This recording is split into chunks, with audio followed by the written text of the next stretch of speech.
1971-এ আমাদের স্বাধীনতার যুদ্ধ হয় এবং স্বাধীনতা যুদ্ধ বলতে আমরা যে বুঝি পূর্ব পাকিস্তান এবং পশ্চিম পাকিস্তানের মধ্যে একটা গৃহযুদ্ধ হয়। পশ্চিম পাকিস্তানের বিরুদ্ধে বিদ্রোহ করে বামেরা এবং আওয়ামী লীগ এবং শেষ হয় ভারতের সামরিক অভিযান এবং তাদের কাছে পাকিস্তানের ইস্টার্ন কমান্ডের আত্মসমর্পণের মধ্যে দিয়ে। এই বিদ্রোহের নেপথ্যে আওয়ামী লীগ যেই মূল বয়ান তৈরি করছে সেটা হইতেছে পাকিস্তান সরকার পূর্ব বাংলার প্রতি অর্থনৈতিক বৈষম্য করছে এবং শোষণ করছে। এই বয়ানের মূল বক্তব্য হচ্ছে তারা বলতে চায় পূর্ব পাকিস্তান পাকিস্তানের মেজরিটি প্রদেশ, এখানে দেশের 56% জনগণ বাস করে, অথচ পাকিস্তান সরকারের রাজস্বের সিংহভাগ পশ্চিম পাকিস্তানে ব্যয় করে। সেই টাকার অধিকাংশ আসে পূর্ব পাকিস্তান থেকে। পূর্ব পাকিস্তানের কামানো এই টাকা দিয়ে পশ্চিম পাকিস্তানের শাসক গোষ্ঠী নিজেদের এলাকার ব্যাপক উন্নয়ন করে। রাজস্ব খাত, উন্নয়ন খাত, আমদানি, বৈদেশিক সাহায্য ইত্যাদিতে পশ্চিম পাকিস্তানে ব্যয় করা হতো 75 থেকে 80 ভাগ, আর পূর্ব পাকিস্তানের ভাগে পড়তো মাত্র 20 থেকে 25 ভাগ। এছাড়া পূর্ব পাকিস্তানের মানুষকে দৈনন্দিন দ্রব্য সামগ্রী, পণ্য সামগ্রী পশ্চিম পাকিস্তানের চাইতে বেশি দামে কেনা লাগতো, যা ছিল তৎকালীন শাসক গোষ্ঠীর এক ক্রূর পরিকল্পনা, যার মাধ্যমে এদেশের গরিব দুঃখী মানুষের রক্ত তারা চুষে নিত। দুই প্রদেশের মধ্যে মাথাপিছু আয়ের মধ্যে ছিল ব্যাপক বৈষম্য, যা হচ্ছে তাদের শোষণের পলিসি।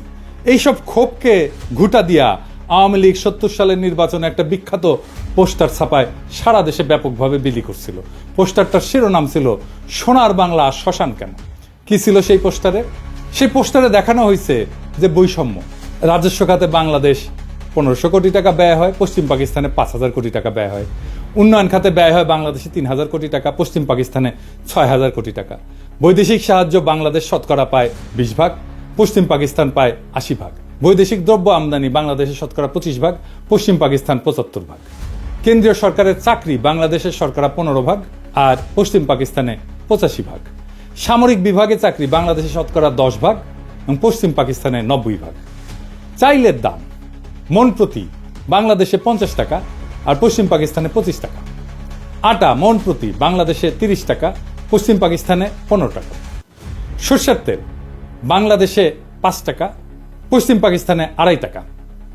সোনার প্রতি ভরি বাংলাদেশে 170 টাকা, পশ্চিম পাকিস্তানে 135 টাকা। কি নিদারুণ বৈষম্য, তাই না? আসেন এটা আমরা খুলে দেখবো, এটা আমরা বুঝে দেখব। 70 সালের নির্বাচনের সেই পোস্টারটা পরিকল্পনা করেন জনাব নুরুল ইসলাম এবং আঁকেন শিল্পী হাশেম খান। এই পোস্টারটা সারা দেশে ব্যাপক সাড়া ফেলে এবং এই পোস্টারটাই আওয়ামী লীগের স্বায়ত্তশাসনের বয়ানের ন্যায্যতার মূল ভিত্তি। আওয়ামী লীগ পাকিস্তানের বিরুদ্ধে তার বিদ্রোহকে জাস্টিফাই করার জন্য যত আর্গুমেন্ট হাজির করছে তার সবকিছুর মূলে হচ্ছে পাকিস্তানিদের অর্থনৈতিক শোষণ। এখনো এরা তাই বলে। প্রাইমারি স্কুলের পাঠ্যপুস্তকের মধ্যেও এই পোস্টারটাকে ঢুকানো হয়েছিল এবং প্রায় সকলের মনেই ছোটবেলা থেকেই এইরকম একটা বদ্ধমূল ধারণা যে পাকিস্তান 23 বছরে অর্থনৈতিক প্রবঞ্চনা বাঙালিদেরকে বাধ্য করছে মুজিবের 6 দফা আন্দোলনকে সমর্থন করতে। সেই 6 দফা ছিল বাঙালি জাতির মুক্তির সনদ। 6 দফার ভিতরে 3টা দফাই ছিল পাকিস্তান থেকে পূর্ব বাংলাকে অর্থনৈতিকভাবে বিচ্ছিন্ন করার দফা। 70-এর নির্বাচনে নিরঙ্কুশ সংখ্যাগরিষ্ঠতা অর্জন করে আওয়ামী লীগ এবং তার ফলশ্রুতি সবার জানা। 60-এর দশকের শেষ দিকে পূর্ব বাংলার পত্রপত্রিকা ঘাটলেও এই অর্থনৈতিক শোষণ এবং বৈষম্যের বয়ানটাই মূল থিম হিসেবে লক্ষ্য করা যায়। যে কোনো বাংলাদেশিকে যদি আজকে জিজ্ঞেস করা হয় যে পাকিস্তানের বিরুদ্ধে বিদ্রোহ করার প্রধান যৌক্তিকতা কি, সে উত্তর দেয় পাকিস্তানিদের অর্থনৈতিক শোষণ। এর মানে আওয়ামী লীগের তৈরি করা বয়ান একদম শেকড় গেড়ে বসছে এদেশের বুকে। কারণ আওয়ামী লীগ যে ভুয়া অর্থনৈতিক বয়ান তৈরিতে পারদর্শী তাই প্রজন্মকে চোখে আঙুল দিয়ে দেখা দেওয়া লাগবে না। বিগত 15 বছরে আমাদের সবার একদম চোখের সামনে আওয়ামী লীগ পরিসংখ্যান নিয়ে ভয়ঙ্কর কারচুপি করে মহা উন্নয়নের এক বয়ান তৈরি করছে, যেখানে বাস্তবতা হচ্ছে দেশের সব ব্যাংক এবং আর্থিক খাতকে লুটপাট করে নিঃশেষ করে ফেলা। কিছুদিন আগে বাণিজ্য উপদেষ্টা বলছে যে সব মিথ্যা পরিসংখ্যান দেওয়া হতো জিডিপি সহ। এটা এমন না যে এখন বলা হচ্ছে, হাসিনার আমলেও পত্রিকা মিথ্যা পরিসংখ্যান নিয়ে লিখত। জিয়া হাসান একটা বই লিখছিল উন্নয়ন বিভ্রম নামে, কিভাবে মিথ্যা পরিসংখ্যান দিয়ে উন্নয়নের বয়ান তৈরি করা হতো। তাহলে সেই আওয়ামী লীগ 50 বছর আগের ঘটনাকে নিয়ে কি রকম কারচুপি করছে সেটা সহজে অনুমান করা যায়। আমরা অনুমান করব না, আমরা তথ্য দিয়ে দেখব। আমরা আজকে আওয়ামী লীগের এই বয়ানকে তৎকালীন বাস্তবতার আলোকে পরীক্ষা করে দেখব যে এই অভিশপ্ত দলটা সেখানেও কি রকম কারচুপি করছিল। তৎকালীন পাকিস্তানের আর্কাইভ ঘেঁটে আমরা যাবতীয় প্রাসঙ্গিক ডকুমেন্ট জোগাড় করছি এবং বলাই বাহুল্য আওয়ামী লীগ এবং তাদের পোষা অর্থনীতিবিদরা নুরুল ইসলাম, রেহমান সোবহান ভয়াবহ জালিয়াতি করছে এই পোস্টার তৈরি করতে এবং ম্যানিফেস্টো তৈরি করতে। সেই নিয়ে বিস্তারিত আলোচনার আগে এদের আসল চরিত্র এবং এদের উদ্দেশ্য সম্পর্কে একটু আলোকপাত করা দরকার। মেজর ডালিমের একটা বই, যা দেখেছি, যা বুঝেছি, যা করেছি, ওইখান থেকে বলতেছি। ভারতে থাকতে উনি বলতেছেন বিভিন্ন মহলে তখন ভবিষ্যৎ বাংলাদেশের রাষ্ট্রনীতি, অর্থনীতি, প্রশাসন প্রভৃতি বিষয়ে আলোচনার ঝড় বয়ে যাচ্ছে। একদিন এক সামাজিক অনুষ্ঠানে সরকারের এক অর্থনৈতিক উপদেষ্টা বললেন, স্বাধীন বাংলাদেশের ইকোনমিক ভায়াবিলিটি তেমন একটা নাই, মানে এটা অর্থনৈতিকভাবে এটা সফল হবে না। তার এই ধরনের বক্তব্যে অবাক করেছিল অনেককেই। প্রশ্ন করা হয়েছিল, স্বাধীন বাংলাদেশের ইকোনমিক ভায়াবিলিটি যদি নাই থাকে তবে আপনারা 6 দফা প্রণয়ন করে জনগণকে উস্কে দিয়েছিলেন কেন? কেন বলেছিলেন পাকিস্তানের শোষণের হাত থেকে পূর্ব পাকিস্তানকে স্বাধীন করতে পারলেই সোনার বাংলা কায়েম হবে? তাহলে কি আপনাদের এই সমস্ত প্রচারণা ছিল মিথ্যে? জনগণকে ধোঁকা দিয়ে পাকিস্তানকে শুধুমাত্র দ্বিখণ্ডিত করার এক কূটকৌশল মাত্র? এ সমস্ত মৌলিক প্রশ্নের জবাব উক্ত বিশারদ সেদিন দিতে পারেননি। অত্যন্ত বিব্রতকর অবস্থায় কেটে পড়ে নিজেকে বাঁচিয়েছিলেন বিড়ম্বনার হাত থেকে। ঠিক একইভাবে আরেকদিন এক ঘরোয়া পরিবেশে কিছু বাঙালি জনাব ডিপি ধরকে ভবিষ্যৎ স্বাধীন বাংলাদেশের অর্থনীতি, শিল্পনীতি কি ধরনের হওয়া উচিত জানতে চাইলে তিনি জবাব দিয়েছিলেন ইংরেজিতে। কিন্তু বাংলায় এটা বোঝা যায় যে তোমাদের এসব নিয়ে কথাবার্তা বলার দরকার নাই, তুমি শুধু ফসল ফলাও, ধান ফলাও, বাকিগুলো আমরা দেখব। এই ধরনের কথা থেকে পরিষ্কার বোঝা যায় যে বাংলাদেশকে ভারতের অর্থনৈতিক বাজার এবং পশ্চাৎভূমিতে পরিণত করার ষড়যন্ত্র ছিল ভারতীয় আধিপত্যবাদী নীল নকশার অন্তর্ভুক্ত। শুধু কি তাই, বাংলাদেশের অর্থনীতিকে সম্পূর্ণভাবে বাংলাদেশের উপরে ভারতীয় নিয়ন্ত্রণ নিশ্চিত করার খায়েশটাও পরিষ্কারভাবে ধরা পড়েছিল জনাব ধরের বক্তব্যে। এই হচ্ছে বাঙালির মুক্তির সনদ প্রণেতাদের দৃষ্টিভঙ্গি, যারা নিজেরাই স্বাধীন বাংলাদেশে বিশ্বাস করত না, যারা সর্বদা ভারতকেই তাদের তীর্থভূমি হিসেবে কল্পনা করেছে আজীবন। গোলাম আজমের বই জীবনে যা দেখলাম, এখান থেকে একটা অংশ আমি পড়ে শোনাই। উনি 69 সালে আইয়ুব খানের সাথে সমস্ত রাজনৈতিক দলের গোলটেবিল বৈঠকে অংশ নেওয়ার পর পশ্চিম পাকিস্তান থেকে পূর্ব পাকিস্তানে ফিরতেছিলেন। তখন প্লেনে এক ব্যক্তির সাথে ওনার কথা হয়।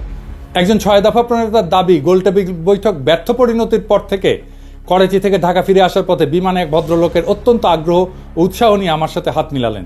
আমি তাকে চিনলাম না। আমার পাশের আসনে বসা ভদ্রলোক অনুরোধ করে তার আসনে নিয়ে বসালেন এবং তিনি এসে আমার পাশে বসলেন। আমি বিস্মিত হয়ে তার পরিচয় জানতে চাইলাম। ধারণা করেছিলাম আদর্শিক দিক থেকে নিকটবর্তী হবেন, তাই আমার সাথে ঘনিষ্ঠ আলাপ করতে চান। অচিরেই টের পেলাম যে তিনি সম্পূর্ণ বিরোধী ক্যাম্পের লোক। গোলটেবিল বৈঠক ব্যর্থ হওয়ার পরে যারা বিজয়ীর গৌরব বোধ করছেন, তিনি তাদেরই একজন। পরাজিত প্রতিপক্ষের একজন প্রতিনিধিকে পেয়ে তিনি বিজয় উৎসবের অংশ হিসেবে ভ্রান্ত পথ ত্যাগ করার উপদেশ দিতে চেয়েছেন। পরিচয় নিয়ে জানলাম তিনি একজন সিএসপি উচ্চ কর্মকর্তা, ইসলামাবাদে কর্মরত আছেন, ছুটিতে দেশের বাড়িতে যাচ্ছেন। নাম ডক্টর আব্দুস সাত্তার। আমাকে তিনি খুব ভালো করেই চেনেন বলে জানলেন। যারা রাজনীতি করেন তারা লেখাপড়ার চর্চা কমই করেন, আমি এর ব্যতিক্রম বলে আমাকে শ্রদ্ধা করেন বলেও উল্লেখ করলেন। আমার সাথে আলোচনার সুযোগ পেয়ে তিনি খুবই খুশি হয়েছেন বলেও জানিয়েছিলেন। এভাবে কতক সৌজন্যমূলক কথা বলে তিনি বক্তব্য শুরু করলেন। আপনারা 6 দফাকে সঠিকভাবে বিবেচনা করলেন না, এটাকে শেখ মুজিবের হঠকারী রাজনৈতিক প্রস্তাব মনে করে হয়তো এটার যথার্থ মূল্যায়ন করতে পারেননি। এটা শেখ মুজিবের মাধ্যমে পেশ করা হয়েছে বটে, কিন্তু এর প্রণেতা 18 জন পিএইচডি, এর মধ্যে বিভিন্ন বিশ্ববিদ্যালয়ের প্রফেসর এবং সরকারি বেসরকারি উচ্চপদস্থ ব্যক্তিত্ব রয়েছেন। এটা অত্যন্ত সুচিন্তিত এবং সুপরিকল্পিত ফর্মুলা, যা 8 কোটি বাঙালির ভাগ্যের দ্রুত পরিবর্তন করবে। আমি জিজ্ঞেস করলাম, ওই 18 জন পিএইচডির মধ্যে আপনি নিশ্চয়ই অন্যতম? তিনি জোশের সাথে দাবি করলেন যে তিনিও এই সংগঠকদের একজন। আমি জানতে চাইলাম, এই 18 জনের সবাই কি বাঙালি? তিনি আরো উৎসাহের সাথে বললেন যে তারা সবাই বাঙালি জাতীয়তার বিশ্বাসী। আমি জিজ্ঞেস করলাম যে আপনারা নিশ্চয়ই সুদূর প্রসারী পরিকল্পনার ভিত্তিতে এই 6 দফা প্রণয়ন করেছেন। উক্ত পরিকল্পনায় কি পূর্ব এবং পশ্চিম পাকিস্তানকে একটা রাষ্ট্র হিসেবে গড়ে তোলার চিন্তা রয়েছে?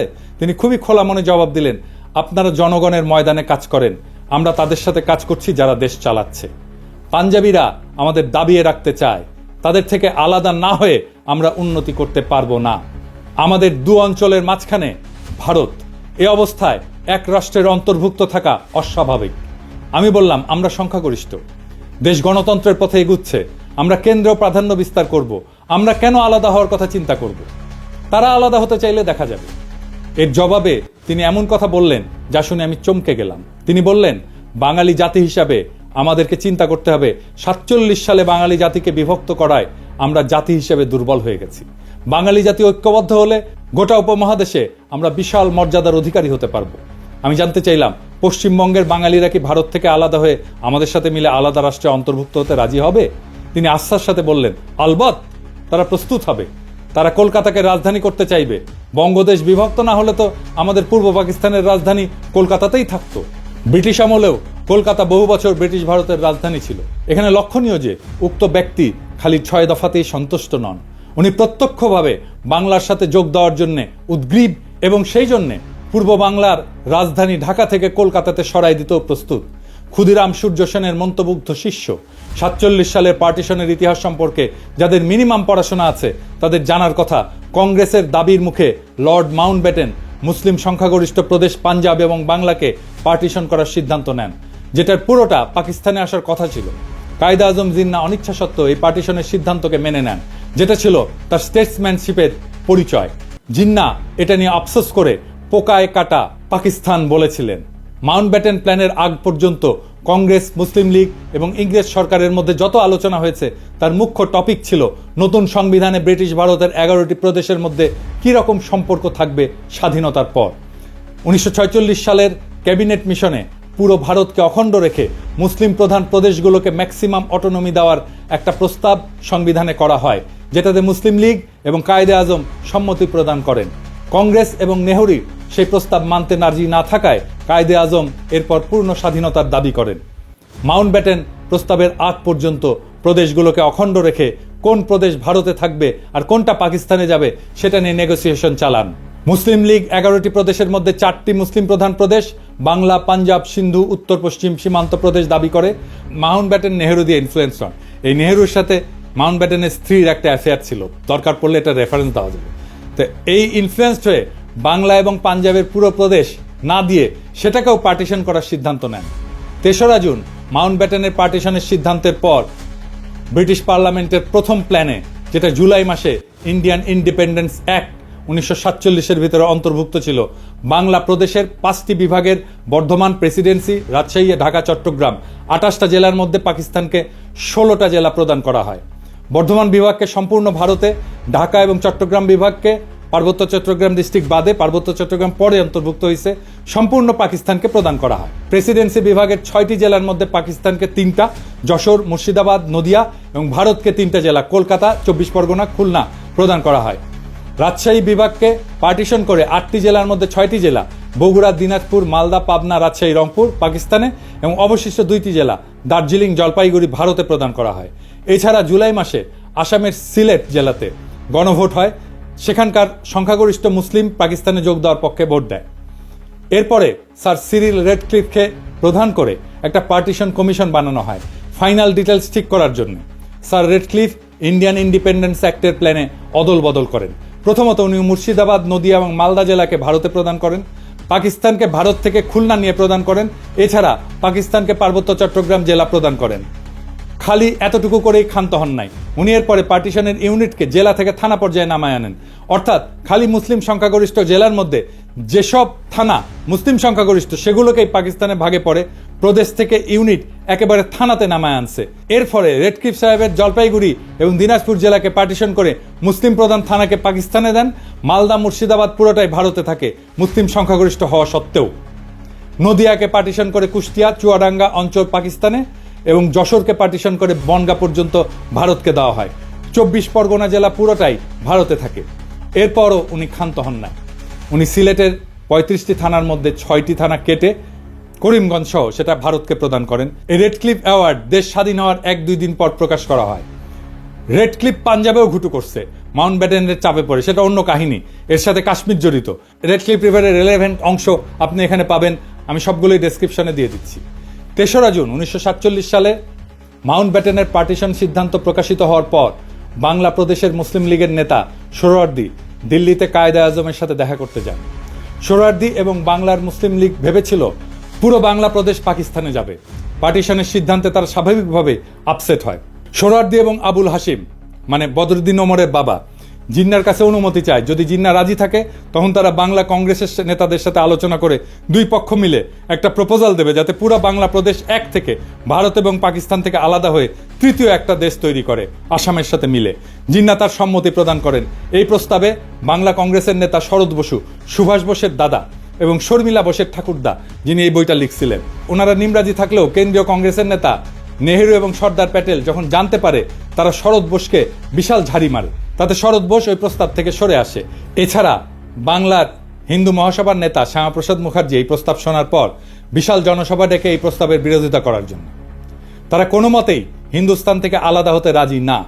এইসব শোডাউন কাজে দেয় এবং এখানেই অখণ্ড বাংলার প্রস্তাবের ইতি ঘটে। ইতিহাস এখানে প্রমাণ করে 1947 সালে বাংলা ভাগের জন্য কংগ্রেস এবং হিন্দু মহাসভা দায়ী। স্বাভাবিকভাবেই তারা পুরো বাংলাকে ভারতের অংশ হিসেবে চেয়েছিল। মুসলিম লীগ পুরো বাংলাকে পাকিস্তানের অংশ হিসেবে চেয়েছিল, কিন্তু পার্টিশনের সিদ্ধান্ত শোনার পর মুসলিম লীগ অখণ্ড বাংলা রাখতে রাজি ছিল।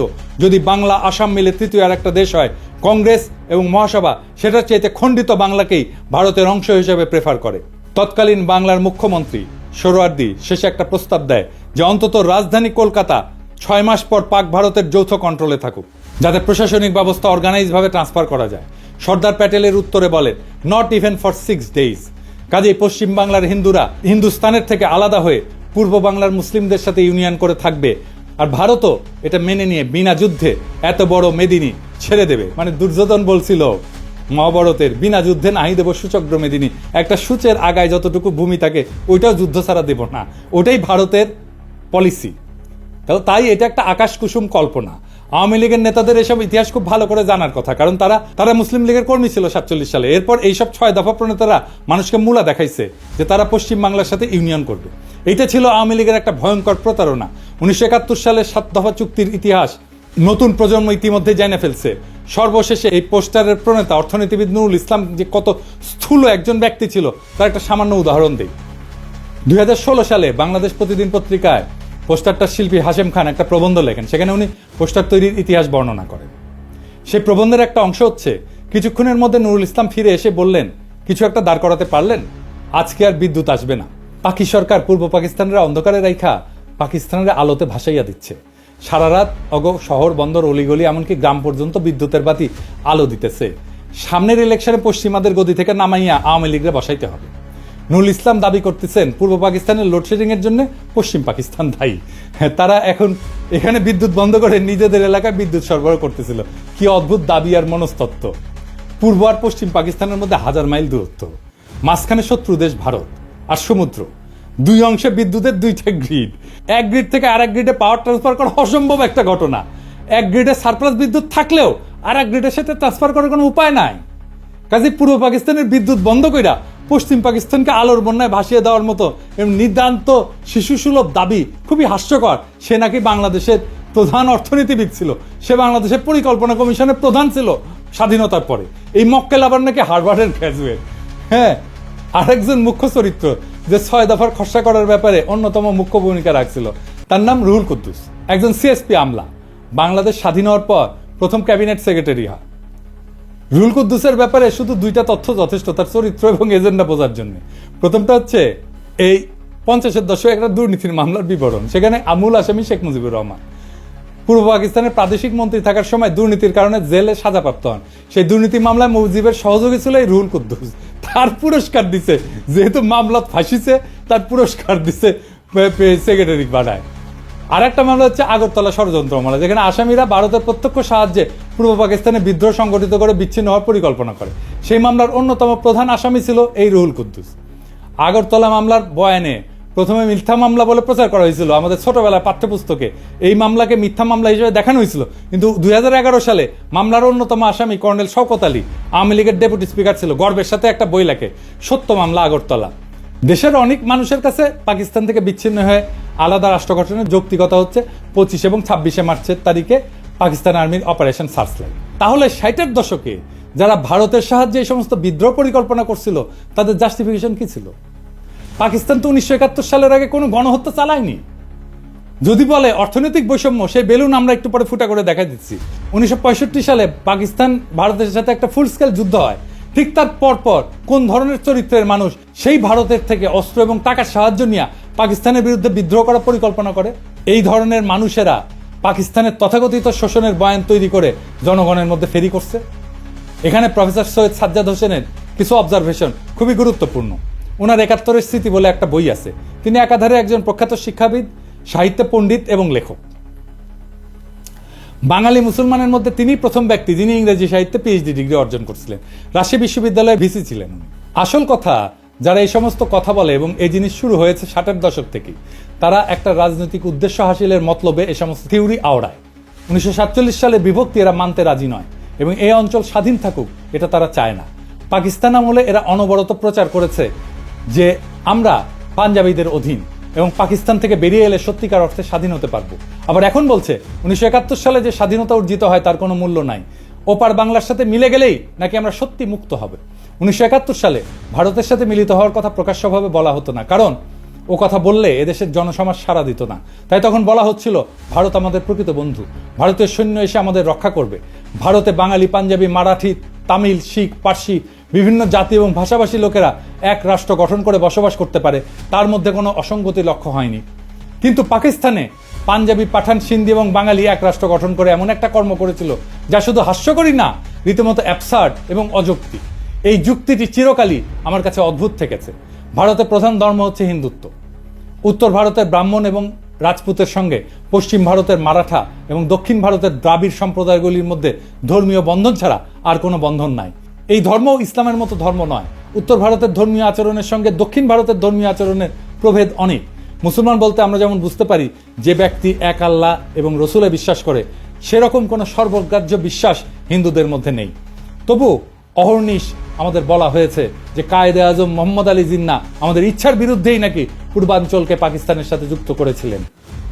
এই যে লাখ লাখ লোক যারা আমরা পাকিস্তান আন্দোলনে শরিক হয়েছিলাম, আইনসভার সদস্য যারা 47 সালে ভোট দিয়ে পাকিস্তানে যোগ দিয়েছিলাম, এরা যেন রাতারাতি হয়ে গেলেন দেশদ্রোহী এবং সমাজদ্রোহী।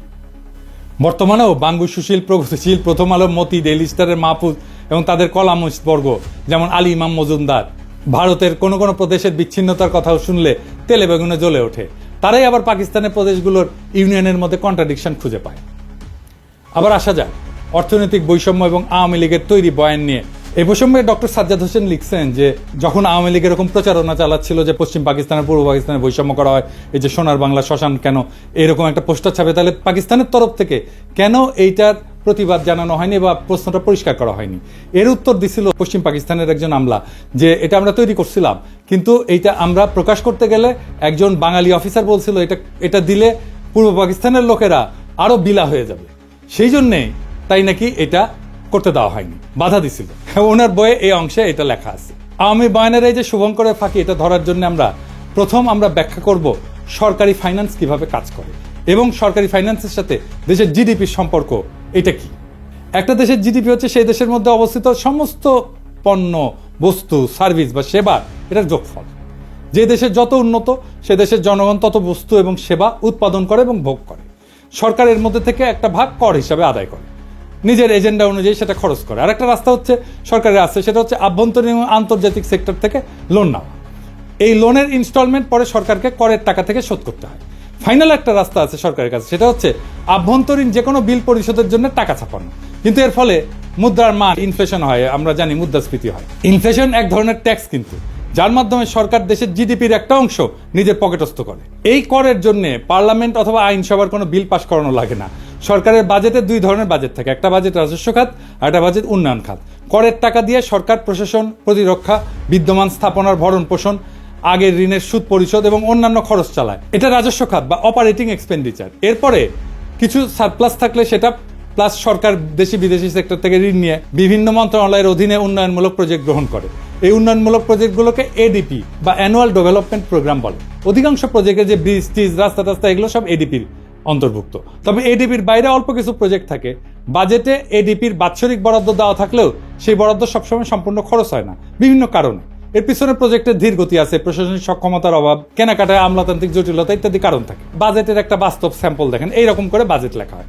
এখন আমরা আলোচনা করব বৈদেশিক মুদ্রার ব্যাপার। দেশের কোম্পানিগুলো ব্যবসা করে রপ্তানি করে কিছু টাকা পায়, ফরেন কারেন্সি, আর আমরা রেমিটেন্স পাঠাই বিদেশে যারা আছে। এইভাবে দেশ বৈদেশিক মুদ্রা অর্জন করে। বাংলাদেশ, পাকিস্তান, ভারত সরকার এই বৈদেশিক মুদ্রার প্রবাহ এটাকে নিয়ন্ত্রণ করে। দেশে আসা বৈদেশিক মুদ্রা ব্যাংক থেকে সেন্ট্রাল ব্যাংকের কন্ট্রোলে যায়। সেন্ট্রাল ব্যাংক দেশের মানুষকে বৈদেশিক মুদ্রার বিপরীতে দেশীয় মুদ্রা প্রদান করে। এরপর কোনো আমদানিকারক কিছু আমদানি করতে চাইলে সেন্ট্রাল ব্যাংকের অনুমতিক্রমে লেটার অফ ক্রেডিট খুলে প্রয়োজনীয় বৈদেশিক মুদ্রা দিয়ে বস্তু অথবা সেবা আমদানি করে। আমেরিকা, সিঙ্গাপুর, হংকং এসব দেশে এরকম কোনো এক্সচেঞ্জ কন্ট্রোল নাই। এসব কারেন্সি ফ্রি ফ্লোটিং, মানে সাপ্লাই ডিমান্ডের উপরে ফরেন কারেন্সির বিনিময় মূল্য নির্ভর করে বা ওঠানামা করে। আমদানি রপ্তানিকারকের কোনো কেন্দ্রীয় ব্যাংকের অনুমতি লাগে না, বা কেন্দ্রীয় ব্যাংক এই সমস্ত ব্যাপার রেগুলেট করে। এই যে বাংলাদেশ, পাকিস্তান বা ভারতের সরকার তার বিভিন্ন প্রজেক্টের জন্য প্রয়োজনীয় বৈদেশিক মুদ্রা কেন্দ্রীয় ব্যাংক থেকে কেনে দেশীয় করের মাধ্যমে উত্তোলন করা টাকার বিনিময়, অথবা সরাসরি বিদেশি কোনো সেক্টর থেকে বৈদেশিক মুদ্রা ঋণ নেয় কোনো প্রজেক্টের জন্য। দেশে বৈদেশিক মুদ্রার প্রবাহ, রপ্তানি এবং রেমিটেন্স মিলে আমদানি থেকে বেশি হলে সারপ্লাস জমতে থাকে সেন্ট্রাল ব্যাংকের হিসাবে। এটাকে বলা হয় ফরেন কারেন্সি রিজার্ভ। এবার আমরা দেখব শোষণ কাকে বলে, অর্থনৈতিক শোষণ কাকে বলে। আমাদের আক্কেল জ্ঞান বলে যে শোষণ হচ্ছে কারো কাছ থেকে জোর করে বেশি টাকা করের মাধ্যমে তুলে সেই টাকা নিজের পিছনে খরচ করা, অথবা কারো শস্য, সম্পদ, গবাদি পশু ইত্যাদি জোরপূর্বক নিয়ে যাওয়া, অথবা কাউকে বাধ্যতামূলকভাবে কোনো কাজ করতে বাধ্য করা এবং তাকে কম পারিশ্রমিক দেওয়া। তাই তো এরকম অসংখ্য উদাহরণ মানুষ সমাজে পাওয়া যায়। যেমন মঙ্গলরা তারা কারো শস্য, সম্পদ, গবাদি পশু জোরপূর্বক নিয়ে যেত। মারাঠাদের বর্গী হামলার উদাহরণ তো আছেই, তাদের চৌত আদায় করত। রোমান সাম্রাজ্যে ইতালিতে রোমান নাগরিকদের কর দেওয়া লাগতো না, সাম্রাজ্যের সমস্ত খরচ রোমানদের দখলকৃত প্রদেশের মানুষদের কাছ থেকে তোলা হতো। এরকম আরো অনেক উদাহরণ পাওয়া যাবে। আরাকানের মগ এবং পর্তুগিজদের রেড উল্লেখযোগ্য, তারা এসে আমাদের এখান থেকে নিয়ে যেত জিনিসপত্র। এখন পাকিস্তান আমলে পাকিস্তানের কেন্দ্রীয় সরকার কি পূর্ব বাংলায় রেড দিয়ে সমস্ত শস্য, গবাদি পশু জোর করে নিয়ে যেত? না, নাকি তারা আমাদেরকে দাস হিসাবে বাঙালিদেরকে ধরে নিয়ে গিয়ে তাদের খনিতে খনি মজুর হিসেবে কাজ করাইছে? না, তা তো না। তাহলে শোষণটা হইলটা কিভাবে? পূর্ব বাংলা এবং পশ্চিম পাকিস্তানের, পাঞ্জাব, সিন্ধু, সীমান্ত, বেলুচিস্তানের মানুষ সবাই দেশের সমান নাগরিক ছিল না। একটা কথা বারবার বলা হয় যে পূর্ব পাকিস্তানের জনসংখ্যা পাকিস্তানের জনসংখ্যার 56%। করের ব্যাপারে সবচেয়ে গুরুত্বপূর্ণ তথ্য হচ্ছে পূর্ব পাকিস্তানের মানুষ পাকিস্তানের রাজস্বের কত যোগান দিত জানেন? 26%, মাত্র 26%। পশ্চিম পাকিস্তানের 44% মানুষ বাকি 74% যোগান দিত। এর বিপরীতে পূর্ব পাকিস্তান চতুর্থ পঞ্চবার্ষিক পরিকল্পনায় মোট সরকারি উন্নয়ন বরাদ্দের 60% বরাদ্দ পাইছিল, পশ্চিম পাকিস্তান পাইছিল 40%। ওদেরই তো বিদ্রোহ করার কথা। তৃতীয় পরিকল্পনায় পূর্ব পাকিস্তান পাইছিল 53%, পশ্চিম পাকিস্তানের বরাদ্দ ছিল 47%। দ্বিতীয় প্ল্যানে 63-64 সালে দুই প্রদেশের অনুপাত ছিল 50-50। একবার ব্যাপারটা ঠান্ডা মাথায় চিন্তা করে দেখেন তো, একটা প্রদেশ দেশের মোট রাজস্বের 26% যোগান দিয়ে বিপরীতে 53-60% উন্নয়ন বরাদ্দ পাচ্ছে, তাও আবার নিজেদের শোষিত বলে জোর গলায় দাবি তোলে। আরে ভাই, বাটপাড়ির তো একটা সীমা আছে, তাই না? আরে বাটপাড়ি কেউ ধরতে পারলো না। উল্টা আমরাই তো এক হিসেবে পাঞ্জাব, সিন্ধু প্রদেশকে শোষণ করছি। তারা জনসংখ্যার অনুপাতে কম হয়েও রাজস্ব করের অধিকাংশ যোগান দিছে এবং সেই যোগানের অধিকাংশ উন্নয়ন বরাদ্দ আমরা পাইছি। তারা তো এই ব্যাপারে নিয়ে একটা টু শব্দ পর্যন্ত করেনি। আরে বেটা, চামারের চামার, তুই বেশি টাকা নিলি আবার বলিস আমাদের শোষণ করিচ্ছে। পাকিস্তানে 1955 সাল থেকে 1975 সাল পর্যন্ত 20 বছরে সর্বমোট 4টা পঞ্চবার্ষিক পরিকল্পনা হয়, মানে 5 বছরের বাজেট করা হয়। সেই বাজেটের মূল কপি এবং প্রাসঙ্গিক পরিসংখ্যান বিশ্লেষণ করলে আওয়ামী লীগের অর্থনৈতিক বৈষম্যের বয়ানের বেলুন ফুটা হয়ে যায়। লীগের পোস্টার সম্পূর্ণ ভুয়া, মন গড়া, আন্দাজে বসানো সংখ্যা। একটা মজার ব্যাপার লক্ষ্য করলে দেখা যাবে পোস্টারতে অধিকাংশ সংখ্যা 2 দিয়া গুণ করে মিলাই দেওয়া হয়েছে। যেমন ধরেন, উন্নয়ন খাতে আমাদের 3000, ওদের 6000। শতকরা অনুপাতে খুব সুন্দর করে আমাদের ভাগে 10, 15, 20, 25 বসায় দেওয়া হয়েছে। দ্রব্যমূল্যের দাম চমৎকার ভাবে আমাদের সবকিছুর দাম ঠিক দ্বিগুণ একটা সংখ্যা বসায় দেওয়া হয়েছে, তাই না? একটা বাচ্চাকে অঙ্ক কষতে দিলে সে অঙ্ক না পারলে উত্তরে যেরকম একটা সংখ্যা আন্দাজে মিলায় বসায় দেয়, ব্যাপারটা ঠিক সেই রকম। তবে এই পোস্টারের প্রস্তুতকারক আওয়ামী লীগের এক টাউট অধ্যাপক। বৈদেশিক সাহায্য ঋণ উন্নয়ন বাজেটের অংশ, কাজে একটা এলাকার উন্নয়ন বরাদ্দ 50-60%, আর সেই প্রদেশের বৈদেশিক সাহায্য মাত্র 20%। এটা একমাত্র নুরুল ইসলামের মতো টাউট একটা অধ্যাপকের মস্তিষ্ক থেকে বের হবে। বৈদেশিক আমদানির হিসাব সম্পূর্ণ মন গড়া, কারণ একটা দেশের মাল করাচিতে আমদানি হচ্ছে নাকি চট্টগ্রামে আমদানি হচ্ছে সেটা কাস্টমস একবারই ঢুকে। এরপরে দেশের অভ্যন্তরে সেই মাল কোন প্রদেশ থেকে কোন প্রদেশে যাচ্ছে সেটা কোনো কাস্টমস হিসাব থাকে না। কাজে কোন প্রদেশ আমদানির কত শতাংশ কনজিউম করে সেটার কোনো আলাদা অ্যাকাউন্ট ছিল না, থাকা সম্ভব ছিল না সেই সময়। আমদানির 25-75% সংখ্যা সম্পূর্ণ কাল্পনিক। বৈদেশিক মুদ্রা কোন প্রদেশ কত আয় করে, ব্যয় করে, কনজিউম করে, একটা দেশের ভেতরে কোনো পরিসংখ্যান থাকে না। যেমনটা থাকে না জেলা ভিত্তিক হিসাব। এটা করতে হলে প্রত্যেক প্রদেশ, প্রত্যেক জেলার নিজস্ব কেন্দ্রীয় ব্যাংক লাগবে, নিজস্ব ফরেন কারেন্সি অ্যাকাউন্ট লাগবে। এক্স্যাক্টলি এই জন্যই 6 দফার মধ্যে এই পয়েন্টটা ঢুকানো হয়েছিল। আওয়ামী লীগ নিজেও জানতো না এইসব হিসাব। তারা সম্পূর্ণ ভুয়া সংখ্যা ওরাইছে বিদ্রোহ জাস্টিফাই করার জন্য। প্ল্যানগুলোর মূল কপি এবং রেলেভেন্ট পরিসংখ্যান আমি ডেসক্রিপশনে দিয়ে দিচ্ছি। দ্বিতীয় এবং পঞ্চম পঞ্চবার্ষিক পরিকল্পনায় পূর্ব বাংলা 50%-এর কম উন্নয়ন বরাদ্দ পাইছে। তবে সর্বদা তাদের যোগান দেওয়া 25-26% রাজস্ব থেকে বেশি বরাদ্দ পাইছে। দ্বিতীয় প্ল্যানে 26% করের বিপরীতে 39% বরাদ্দ পাকিস্তানের রাজস্ব কেন্দ্রীয় সরকার তুলে সেই বরাদ্দ প্রাদেশিক সরকারকে দিত।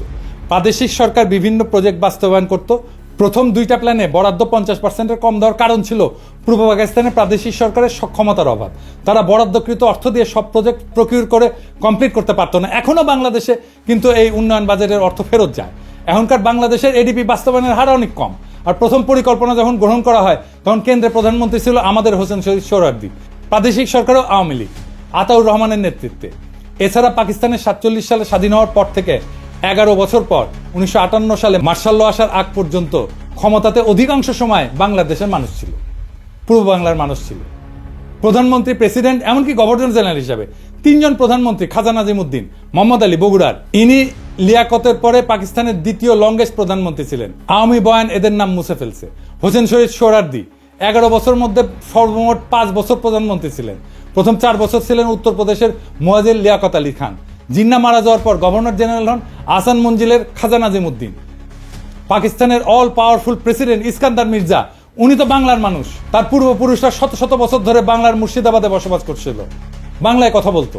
এদের নাম সময়কাল আওয়ামী লীগের বয়ানে সম্পূর্ণ মুছে ফেলা হয়েছে, যাতে তারা ষড়যন্ত্রমূলক বিদ্রোহ জাস্টিফাই করার জন্য দাবি করতে পারে পাকিস্তান বাঙালিদের কখনোই ক্ষমতায় যেতে দিবে না। এটা সম্পূর্ণ ভুয়া দাবি। বাঙালিরা ক্ষমতায় ছিল, কাজে পশ্চিম পাকিস্তানিদের ষড়যন্ত্র লজিক এখানে ধোপে টেকে না। বরং মার্শাল ল এবং আইয়ুব খান আসার পর পূর্ব বাংলার বরাদ্দ অনেক বাইরে যায়, 50% অতিক্রম করে। এটা ছাড়া পূর্ব পাকিস্তানের প্রাদেশিক সরকার প্রাইভেট ইনভেস্টমেন্ট এবং ব্যবসা বাণিজ্যকে সর্বদা নিরুৎসাহিত করছে। তারা ভ্রান্ত সমাজতান্ত্রিক মতাদর্শের কারণে অসংখ্য আমলাতান্ত্রিক লাল ফিতা তৈরি করে রাখছিল। এখানে কেন্দ্রীয় সরকারের কোনো হাত ছিল না। এই জন্যই দুই প্রদেশে পূর্ব এবং পশ্চিম পাকিস্তানের প্রাইভেট ইনভেস্টমেন্টের মধ্যে বিশাল পার্থক্য, যার জন্য সম্পূর্ণরূপে দায়ী হচ্ছে প্রাদেশিক সরকারের পলিসি, যারা সবসময় বাঙালি ছিল। মোদ্দা কথা, যেই বয়ানে বলা হয় পূর্ব পাকিস্তানের করের টাকায় পশ্চিম পাকিস্তানে বিলাসিতা করত, সম্পূর্ণ ভুয়া, ভ্রান্ত এবং উদ্দেশ্যমূলক একটা প্রচার। পূর্ব পাকিস্তানের বিশাল ডেফিসিট পূরণ করা হতো পশ্চিম পাকিস্তানের কর দিয়া। আর একটা পয়েন্ট যেটা 6 দফাতে অন্তর্ভুক্ত ছিল, এক প্রদেশ থেকে আরেক প্রদেশে মূলধন পাচার বন্ধ করতে হবে, কারণ নাকি বাংলার মূলধনে লাহোর আর করাচি গড়ে উঠছে। বাস্তব ঘটনা সম্পূর্ণ 180 ডিগ্রি উল্টা। পূর্ব বাংলার ডেফিসিট রাজ্য ছিল, এরা 26% কর দিয়ে 55% বরাদ্দ পেত, সর্বনিম্ন বরাদ্দ পেয়েছে 39%। বাস্তবে সিন্ধু পাঞ্জাবের মূলধনে পূর্ব বাংলার উন্নয়নে ব্যয় করা হয়েছে, কিন্তু তারা একবারও এটা নিয়ে আপত্তি তোলে নাই যে কেন তাদের করের টাকা দিয়ে পূর্ব বাংলাকে পালন করা হচ্ছে। আমরাই চোরের মায়ের বড় গলার মতো চিল্লাইছি। এই চার্টের দ্বিতীয় এবং তৃতীয় প্ল্যানে সরকারি খরচের হিসাব ইমপ্লিমেন্টেড, অ্যালোকেটেড না। তৃতীয় প্ল্যানে পূর্ব পাকিস্তানে অ্যালোকেটেড ছিল 16,000 মিলিয়ন রুপি, পশ্চিমে ছিল 14,000 মিলিয়ন রুপি। ইয়াহিয়া খান চতুর্থ প্ল্যানে পূর্ব পাকিস্তানের এত হাউকাউ দেখে পূর্ব পাকিস্তানের বরাদ্দ এক ধাক্কায় দ্বিগুণ করে মোট সরকারি বরাদ্দের 60% করে দেন। এইবারে আসেন মাথাপিছু আয়ের পরিসংখ্যান নিয়ে কথা বলি। আর একটা অভিযোগ তোলা হয়তো দুই অংশের মাথাপিছু আয়ের মধ্যে বৈষম্য ছিল। একটা দেশে বিভিন্ন জেলার মানুষের গড় আয়ের মধ্যে পার্থক্য থাকতেই পারে। বাংলাদেশে বিভিন্ন বিভাগের গড় আয় বিভিন্ন রকম, এর মধ্যে শোষণের কি আছে? তার উপরে পূর্ব পাকিস্তানের প্রাদেশিক সরকার প্রাইভেট সেক্টরকে লাল ফিতা দিয়ে আটকানোর ফলে স্বাভাবিকভাবে গড় আয় সিন্ধু পাঞ্জাবের থেকে কম হবে। এরপরেও পূর্ব পাকিস্তানের গড় আয় সীমান্ত প্রদেশ এবং বেলুচিস্তান থেকে বেশি ছিল। আইয়ুব খান, ইয়াহিয়া খান তো সীমান্ত প্রদেশের মানুষ ছিলেন। তারা কি তাহলে তাদের নিজেদের এলাকা শোষণ করে পূর্ব বাংলাকে তুলনামূলকভাবে বেশি মাথাপিছু আয় বরাদ্দ করে দিছিল? আরো বড় কথা, পূর্ব পাকিস্তানের গড় আয় ভারতের গড় আয়ের থেকে বেশি ছিল। যেই পূর্ব বাংলাকে লক্ষ্য করে 47-এর দেশভাগের সময় ইংরেজ গভর্নর স্যার ফ্রেডেরিক ব্যারেজ বলেছিল এটা হবে পৃথিবীর সবচেয়ে বড় চাষাদের বস্তি, রুরাল স্লাম। সেই পূর্ব বাংলা 20 বছরে ভারতের গড় আয়কে ছাড়ায় যায়। শিল্পায়নের দিক থেকে পশ্চিম বাংলার জুট মিলের সংখ্যাকে ক্রস করে। 47 সালে যেখানে পূর্ব বাংলায় একটা পাটকল ছিল না, 20 বছরে সেখানে 70টা জুট মিল হয়। যে পাঞ্জাবিদেরকে শোষক হিসেবে দেখানো হয়, তাদের নিজেদের গড় আয় সিন্ধুর থেকে কম ছিল। তাহলে কি বাঙ্গু লজিকে সিন্ধুই পাঞ্জাবিদেরকে শোষণ করতেছিল? এসব শুনলে তো ঘোড়া হাসবে। ভারত এবং যুক্তরাষ্ট্র বিভিন্ন রাজ্যে মাথাপিছু আয় বিভিন্ন রকম। ভারতের মহারাষ্ট্রের সাথে পশ্চিমবঙ্গের বিশাল পার্থক্য। পাঙ্গু সুশীলরা ভারতের কোন উদাহরণকে কি শোষণ বলবে? মাইকেল মধুসূদন দত্ত একটা প্রহসন লিখছিল, একেই কি বলে সভ্যতা? বেঁচে থেকে এই সমস্ত ঘটনার ডিটেলস জানলে লিখতেন, একেই কি বলে শোষণ? ভারতের গড় আয় নানা প্রদেশে নানা রকম। একই কথা বলা হয় বিভিন্ন প্রদেশের মধ্যে বিভিন্ন গ্রোথ রেটের পার্থক্য। আমেরিকার বিভিন্ন রাজ্যের মধ্যে বিভিন্ন গ্রোথ রেট, ভারতের বিভিন্ন রাজ্যের মধ্যে বিভিন্ন গ্রোথ রেট, কিন্তু কোনো বয়ানে এসবকে শোষণ বলা হয় না। পাকিস্তানের ক্ষেত্রে সবাই লাফায় ওঠে, একদম শোষণের লেকচার মারা শুরু করে কেন? আর একটা বিষয় আছে, সেটা হচ্ছে কস্ট অফ লিভিং এর তারতম্য। পোস্টারে যে কস্ট অফ লিভিং দেখা হয়েছে, আশা করি এতক্ষণে সবাই বুঝছেন সেটা সম্পূর্ণ ভুয়া আন্দাজে বসানো সংখ্যা। এখানে আরো দুইটা কথা যোগ করি। একটা দেশের বিভিন্ন শহর গ্রাম জীবনযাত্রার খরচ ভিন্ন। ঢাকাতেও জীবনযাত্রার খরচ মাগুরার একটা গ্রামের থেকে অনেক বেশি। তাহলে কি বাঙ্গুলজিকে মাগুরার গ্রাম ঢাকাকে শোষণ করতেছে? বিশ্বের সব দেশেই শহর গ্রাম বিভিন্ন এলাকার জীবনযাত্রার খরচ ভিন্ন ভিন্ন। উন্নত শহরে খরচ বেশি হয়, যেমন নিউ ইয়র্ক সিটিতে খরচ অত্যন্ত ব্যয়বহুল, সেখানে ওহিওর একটা ছোট শহরে সে খরচ অনেক কম। তাহলে কি সবাই নিউ ইয়র্ক সিটিকে শোষণ করতেছে? এই হচ্ছে আওয়ামী লীগের তৈরি করা পাকিস্তানের অর্থনৈতিক শোষণের বয়ানের আসল রূপ। এটা দেখাই দেওয়া উচিত ছিল, কিন্তু তার অর্থ এই না যে আমরা বলবো আমাদের 1971 স্বাধীনতার যুদ্ধ করা ভুল হয়েছে। কিন্তু ভুল তথ্য দিয়া ভুল বুঝায় তো একটা জাতিকে চিরজীবন অন্ধ রাখা যায় না। 25শে মার্চের গণহত্যা একটা টার্নিং পয়েন্ট। ওই অবস্থা কেন কিভাবে তৈরি হয়েছিল সেটা আরেকদিন আলাপ হবে।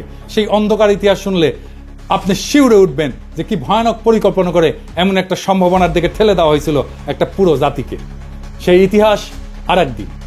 বাংলাদেশের ইতিহাস শুধু বিজয়ের গল্প না, বরং সত্য আর মিথ্যার একটা দীর্ঘ সংগ্রাম। 1971 সালের মুক্তিযুদ্ধ আমাদের জাতির সত্তার ভিত্তি গড়ে দিছে, তবে এর প্রত্যেকটা দিক সঠিকভাবে বোঝা জরুরি।